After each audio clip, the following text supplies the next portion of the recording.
Yeah. Bank of Canada does nothing to the rates. This was to be expected, my friends. All this and more as we peel the onion away with our good friend and mortgage broker, Mr. Dion Beg, right after this.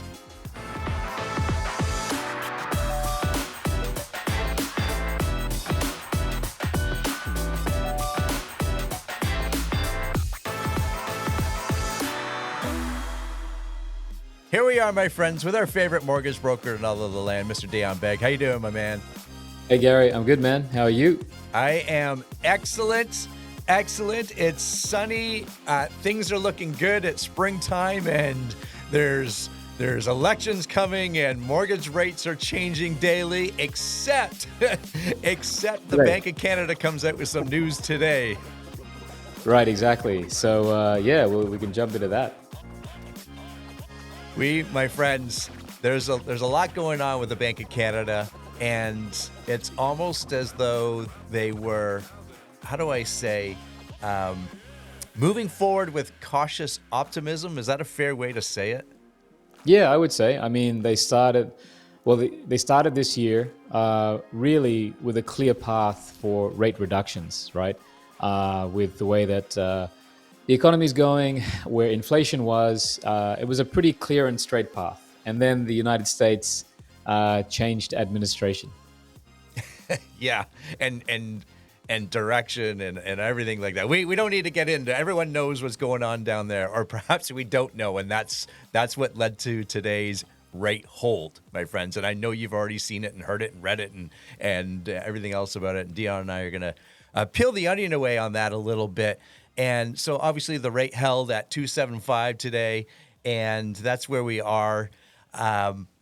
There's probably 1,000 different reasons, but more importantly, we're going to talk about just a few of them, perhaps kind of that high level view, and then Dion's going to peel the onion away a bit on the economic piece of it. And I saw this, and I apologize to the person that wrote this today on social media, but I thought this was really, really good. This is their take on it, and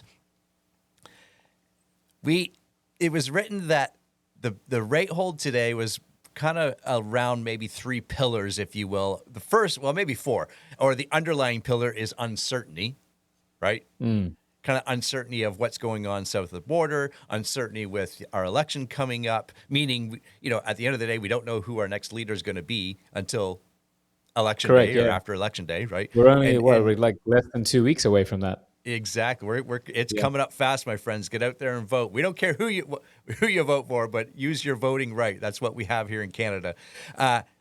So there's trade issues, obviously south of the border, with no clear vision in a sense of, well, who is Canada and the U.S.? Who's our representative? We don't know that until after the election.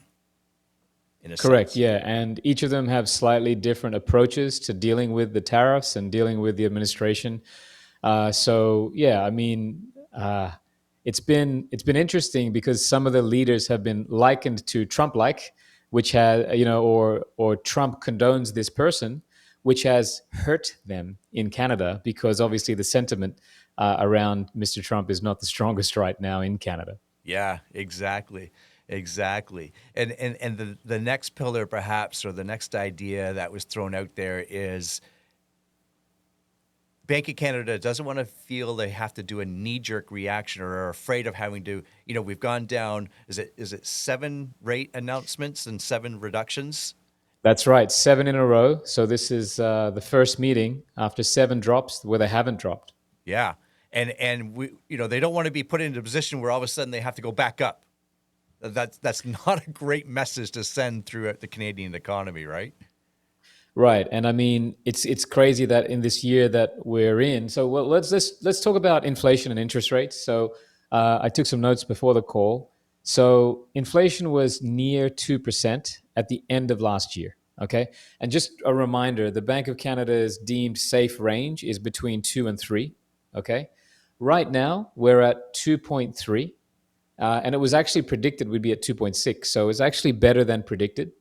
Okay, but it's still higher than where it was. And so this is, I guess, a reason that they can lean on to say this is why we're not dropping interest rates. It went up a little bit. And with that said, the inflation for this month, April, which won't be reported for several weeks, it's expected to drop to 1.5%, which is significant. And that's based on, in particular, the imminent elimination of the carbon tax, right? So the carbon tax, which was causing a whole world of trouble for many Canadians, the elimination of that, together with lower global oil prices. So the prediction is that the next inflation reading will be in fact lower. So I would say that if that is dramatically as low as they predict at 1.5, which is a full 0.5% below the safe range that the Bank of Canada deems safe, I would say that's a clean line for a potential rate drop in the coming Bank of Canada meeting. Yeah, I'm seeing that too throughout the, Canadian economists talking about. Funny enough, they were okay with the rate hold today, knowing that there's still some news and movement moving forward. And I guess that's what allows the Bank of Canada to do. If they held it today, it allows them still to drop another 25 basis points next rate announcement, which is at June 10th. So we should have that date. We'll get it here in just a second. Yeah, I'll have to check. Yeah, and it allows for that to happen without a big swing in the market, if it will. I gotta drop this too. There's a great gas and oil expert out of the United States, and I forget his name, but his YouTube channel is Mr. Global, and he's one of the few certified gas and oil experts in the world, and he absolutely just peels the onion away of what's going on worldwide with gas and oil. So if you ever want, if that's your thing, show him a follow and follow what he has to say. I really enjoy how he just peels that onion away and really debunks a lot of fake news out there, if you will. It's good. Okay. Yep. The other pillar, the other idea floating out there is definitely, as you just mentioned, we're basically 2 weeks away from the Canadian election for our next prime minister and the leading party of Canada. Bank of Canada typically never really wants to look like they are making a political statement, especially this close to an election, and that might be another reason why we're just kind of holding still at the moment, right? Yeah, I think we actually saw the Fed in the US make a similar move, prior to the election. And yeah, technically, the Fed and the Bank of Canada are technically independent of the government. But yeah, it makes sense that at a time of election or election month that they might want to just err on, holding position rather than to say, oh, this happened because of this administration. Yeah, exactly. Mm. Okay. So let's dive in and you talked about some of the economic context, if you will, about inflation and where we are and how perhaps April is not going to be as strong as it could be or should be. Talk to us about the political scenarios that could happen with the U.S. and tariffs and in Canada Sure. and what's going on and how does that affect our interest rates? So there's kind of two potential futures on the table here. So one is, the U.S. tariffs are removed or reduced by some significant amount, and as we've seen in the last couple of weeks, these numbers are inflated, then they're pulled down, and it's on cars and it's off cars, and vehicles are exempt now, technology is exempt. So we just don't know where this is all going to settle. But if it settles much closer to a lower number, and we move forward, like this all gets resolved when we move forward and there's clarity, okay, this is done, the decisions are made, we know what the next 12 months holds, then we can maybe get back on track, and maybe we can get back onto this expected path of reduced interest rates, inflation under control. But if that doesn't happen, the second scenario is the tariffs remain higher or escalate, and that very well could lead to recession, right? Where our jobs are going to be impacted because of these tariffs. Also, consumer spending is going to be depressed, okay, because of the fact that things cost more and people won't have that extra household income, right? So, and this is where GDP will drop, and also unemployment will increase. So that's the kind of the worst case scenario that could be ahead of us. and it, it's always important. And, I feel like every couple of months you and I are having this conversation. However, it's incredibly important to stay in tune and keep your ear to the ground, especially if you're in the industry like Dion and I. You don't have to be the expert in the economy or an economist, but you do know where to get this type of information, and whether it's that helps you with these video calls, or reaching out to Dion and myself so we can point you in the right direction. If you're a buyer or seller out there, it is absolutely important to kind of work with somebody that's so in tune with what's going on. Let's kind of talk about, as we segue out of the Bank of Canada's interest rate announcement, something else, Dion, that you and I are always working with our clients with, and that's along the lines of, okay, do I buy or do I sell my house first? And if so, on either scenario, what does that financing look like? Because it comes up quite often. In fact, not quite often, it should be part of every transaction. That should be your number Yeah, one conversation, apart from everything else. That needs 100%. clarity on. So specifically what Gary and I are referring to here is a person or a family who owns their current principal residence. They need to move, let's just say, into a larger principal residence. And the question is, should I sell my first house now before I buy the next one? Or should I go and buy the next one now and then list my current house for sale after?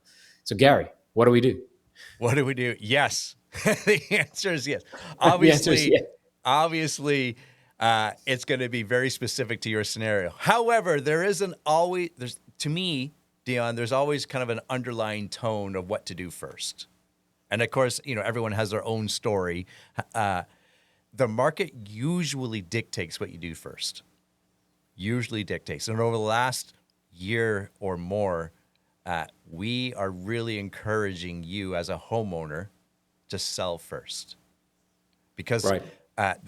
we've all seen the stats. They're all out there. Inventory's up. It's taking longer to sell properties. We're having to see price reductions and things like that. And it's how you can be relevant and stand out in the crowd. You need to sell first. I should rephrase it. It's always in your best interest in this current market, or this type of market, to sell first. And that's based on a few things. Obviously, that allows you to know how much funds you have moving forward to work with from the financing piece. But also you get clarity on, okay, I do have this much. I know this house is sold, and I can go out and purchase this home. Here's the other thing, here's the ripple effect that sometimes we don't take, or that we don't add in as a negotiating power. When I have a listing and I have a buyer that's provided us an offer, one of the very first questions is, well, how are they buying the property? I asked that of the other agent, Dion. We want to know. Yeah, right. And as a buying agent, if I can say, well, we've already sold our house on 123 Main Street, that helps me as a buyer in negotiating, right? Yep. So Yep. don't discount that. That is a big piece of negotiating, meaning the seller always wants to have a clear vision of, okay, these buyers they say what they say, and they are going to do what they're going to do, meaning they have the funds, they've sold their home, it's already firm, and they're moving forward, and this is their next purchase. So, Gary, if I was to ask you as a listing agent, if a buyer came to you and said, I will buy this property, but it's subject to me selling my house, how does that sit for those people who are selling the house that you're representing? As a selling agent, we don't want to discredit that offer, but obviously we want to get an offer that is clear of that condition. Yeah. However, there are times like this where we need to have and think open-minded, and have this as an opportunity. Hey, if you have a listing that's been sitting for quite some time, this is an opportunity to get that home possibly sold. Now, it's going to slow your process down a little bit, and there's many ways that your home is sold conditionally based on the sale of the purchaser's home. But Yep. that you can still market and have open houses and have people come see and showings, and that doesn't mean that your house is completely off the market. So Yes. Yeah. as you got to really sit down if you're the agent on that, or you're the homeowner, you have to have a clear understanding of what the pros and cons are from your realtor. And in this type of market, I would encourage people not to discredit that and not to close the door on that right away. Have that open conversation. And we did that. I remember, Dion, once I had a listing and we did that. And it was also we provided the offer. It was based on the sale of our home, except our home was already up for sale, and we wanted this home so bad. Like, this was the home that the buyers wanted, Yeah. that the home that we owned was receiving an offer, but we wanted to put that in clause anyways. And when I sat down and talked to the listing agent, I said, here's the situation. We've just received an offer. We're in sign back right now. I feel confident it's going to get accepted on the terms. And over the next day or so, we were still negotiating. We got it accepted. We still had the offer on the home we wanted to purchase get accepted based on the sale of our home going firm. Yep. And Right. and that's where that open conversation comes in, right? The more you can have open conversations during negotiations, it's always for the good. Okay. And that deal worked out for everybody. Exactly. Exactly. Perfect. Now here's my question for you is, when it comes to choosing closing dates and you've got your home sold and you're looking to purchase your new home, and having those closing dates land on the exact same day, my friends, is one of the most stressful days you can create for yourselves, right? Yes, it very well can be. So that's what we call a simultaneous closing. So meaning you're selling your current home and you're buying your new home on the same day, and it does require all the stars to align and all lenders and lawyers and banks wire transfers to all happen in a timely manner. And I will tell you that if there's ever an opportunity to avoid a simultaneous closing, it's something that I would strongly recommend. Okay.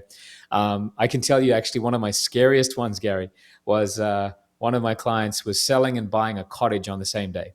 Okay. And the new larger cottage was on the other side of the lake. And he says to me this, he says, Dion, I'm going to have all of my furniture on a pontoon boat in the middle of the lake. And I'm out of my house and I need to get it across to the other side of the lake to put it into the new cottage. So if this stuff doesn't close all on time, then my furniture is sitting on the lake overnight. I can tell you, I advised him against it, but this is what he did. Thank goodness that one actually did close, but it was probably, I remember it. I don't remember every day in my mortgage life, but that was at least 10 years ago, and I still remember that day. It was super stressful. Um, Anyway, that's simultaneous closing. But I'll tell you, the reality is most people don't want that. They actually want a little bit of an overlap where they actually close on the new house before they have to close and get out of their old house. Okay. And I'll just give you a simple example of, say, a 20-day overlap. So let's say you're closing on the first of the month on your new place, and your old place is sold, you have a buyer, but their closing date, they actually want it on the 20th of the month. So there's a 20-day, what we call overlap. And I have a sort of a scenario right now with a client, and I'll use general numbers. The new property is worth $1 million, and they can put down 400 grand if their current house was sold today. So their 400 grand down payment is locked inside the equity in their current home. So we're getting them a 600 grand mortgage. They're going to put 400 grand down, but that 400 grand won't actually be available in their bank account until 20 days after when they actually need it to close. So what we arrange in these scenarios is a thing called a bridge loan. Okay. So yes, they're going to get their 600 grand regular mortgage, but we'll also, on the day of closing, on the first of this month, we're going to get them that additional $400,000 from the same lender who is giving them the 600 grand, because that lender recognizes our client does have the 400K. They just don't have it in their bank account. They have it in the form of a firm sale agreement on their current home. And in 20 days from now, they will get that 400 grand back, repaid back to that bank. And that 400 grand bridge loan will be closed on that day, and they'll carry on with original 600K mortgage. So for those of you out there wondering, is this possible? It definitely is. Definitely is. And I know where people's minds went, well, that's going to cost me thousands and thousands and thousands of extra dollars. It really isn't, is it? It doesn't. I think we worked out the math for her was maybe $100 a day, versus having to move out, go and live with family, put furniture in storage, for a period of time, and all of that other messiness. It gives them 20 days to actually comfortably move into that new home.